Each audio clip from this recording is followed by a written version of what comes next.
It's time for the Big Show with Andy Gallo. Well, hello everybody. This is Andy Gallo and the Big Show, and we have our guest today is James Sloan. And how you doing? Good. Great. Just glad to be here. Yeah. Well, you know what? I was thinking about that when I called you, and when I first met you, you were Jamie, and then later on, I saw. I don't know where. I guess it was something. Maybe you were playing somewhere, and you were Country Jim. Yeah. So what do you prefer? Sloan. Just Sloan.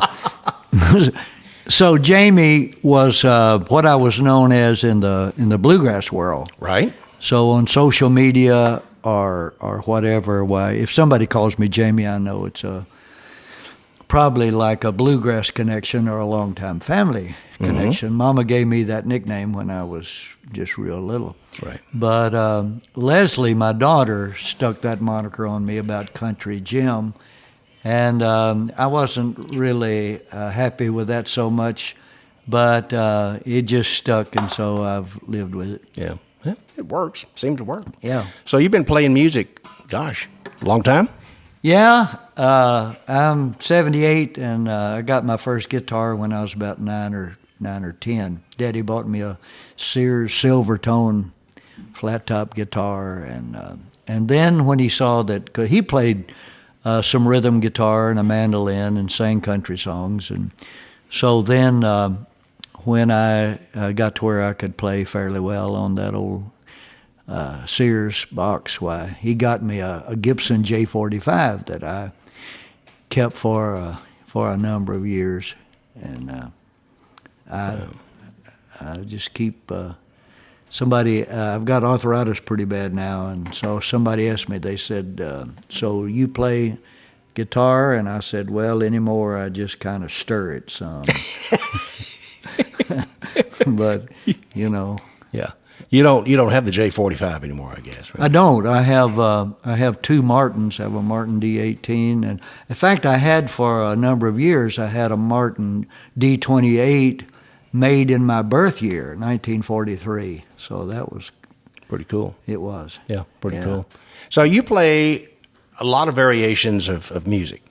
You play country music, you play gospel, you play bluegrass. Yeah. What do you prefer? What is your favorite? I really couldn't pick out. I sometimes say my favorite is what I'm playing at the time. Mm-hmm. I think my voice is maybe more suited for bluegrass than it is country, although there were some great country singers that had a kind of a raspy voice, Hank Williams and so forth. Right, yeah. But I love having a country dance band. I've done that a lot. Mm-hmm. But I've played bluegrass, a lot of bluegrass festivals. But where I was born and raised there in Tennessee, we got Grand Ole Opry on the radio, and a lot of old roots bluegrass music was around there. Mm-hmm. And speaking of the Grand Ole Opry, who was your favorite artist back in the day, or even today? I guess Well, although he wasn't so much an Opry guy. But my favorite country singer was Ray Price. Mm-hmm. But the guy that I got kind of closest to, I guess, because I was born kind of between Memphis and Nashville, and so I developed friendships with people who played the Opry. Mm-hmm. And so I got to hang out backstage a lot. Jim and Jesse and the Virginia Boys, they became friends of mine. Jesse's son, Keith, I became a good friend of his, mm-hmm. and so I got to hang out backstage. I never played the Opry. I wrote in a blog one time that waiting in the wings, mm-hmm. that I was about 80 foot from center stage, but it could have been 1,000 miles. Right. but right. Yeah. I was grateful that. But Jack Green, did I say that? Jack Green was probably my favorite artist as a person, and I loved his music mm-hmm. a lot. Yeah. He would not even have to. If he saw that I was there, he would say, I want to do a song for my friend James Sloan from Houston. And so my favorite song was There's a Whole Lot About a Woman a Man Don't Know. And it was not a big hit of his at all. No, but it was a great song. It was. And I'm fixing to do another country project, I think. And my grandson, Caleb Lindley, is going to be playing steel on that project. And I've heard him play on not personally, but he's out there on the Facebook and social media, and he is really dynamite. Phenomenal. Yeah, he's only been playing a year and a half. It just runs in the family. Yeah, it just trickles right on down. So. And the thing that's so important to me, if I brag on to him about his playing and his dexterity on the instrument, he will commonly say to me, "Pop, I love this music so much." And I think that that is much more important than ability to play an instrument. Mm-hmm.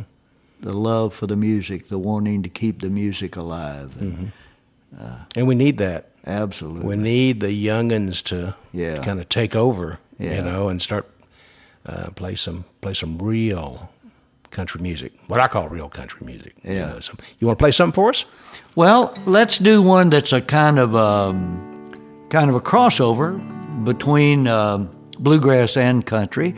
My favorite bluegrass songwriter was Carter Stanley, one half of the Stanley Brothers. He died, he was only like 46, died in the 60s. His brother Ralph continued doing bluegrass until a couple of years ago, but he wrote this song in the 50s, as I remember, and then it was recorded by Porter Wagoner, and then it was recorded also in the 80s by Ricky Skaggs, who crossed over from bluegrass to country, and brought this song with him. And then my daughter Leslie, when we had the family band, she recorded this when she was 16, so it's called Old Love Letters. Today I burned your old love letters. I burned them gently, one by one.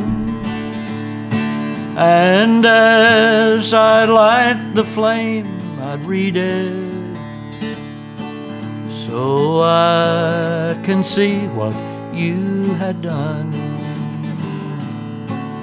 The first you wrote me was the sweetest. The last one broke my heart in two.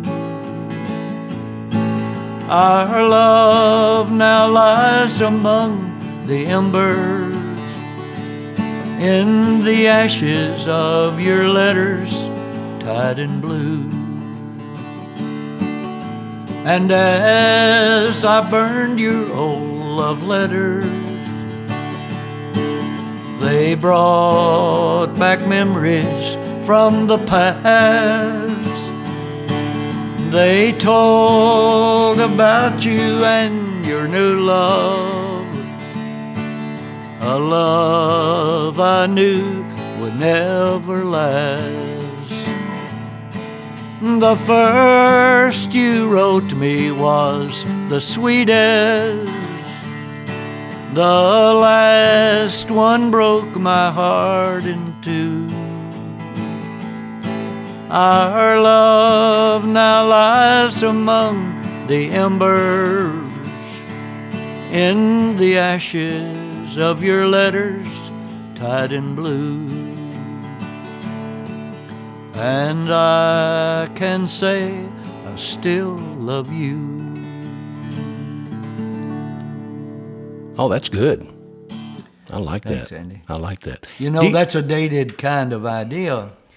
I think we've got an old shoebox or cigar box up in the attic somewhere with some letters that my wife, we've been married 58 years, and way back then I was working out of state and she wrote me letters, and I think maybe I've still got some of those, but Today, if you were going to write that song, you'd say, "Today I deleted all your emails and all your text messages." Thanks for listening to The Big Show with Andy Gallo. Tune in next time. This has been a Unicap Media presentation.